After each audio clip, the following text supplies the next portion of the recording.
free irrigation act. At isa or marami dito magsasaka sa Minsayap ang kasama, pati na rin sa Pigkawayan. 1,623,628 students given free tuition.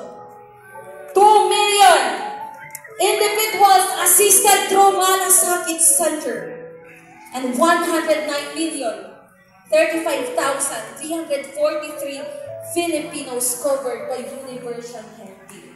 At ito pang pinakamatindi. Yung naging mitsa kung bakit siya ngayon nag-iisa at sa kaarawan niya pa. Pero yung pagkakakilala natin sa tapang, sa dedikasyon, sa pagmamahal sa bayan, sa pagmamahal sa Pilipino, at sa paninindigan niya. Walang pagsisisi kung yung mga susunod kong sasabihin ay nangyari sa panahon niya. 807 Minsayap naman kami guys, galing sa Pigkawayan guys.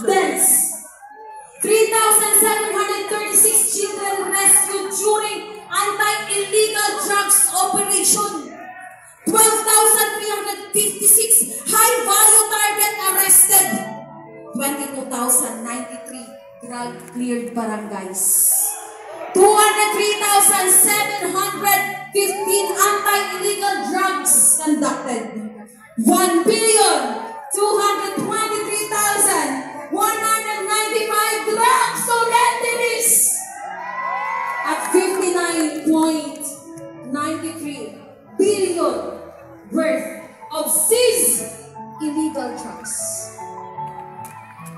At ngayon, ihulog niyo sa sinasabi niyong AJK 30,000. If your concern is human rights, Tatay Digong's concern is human lives.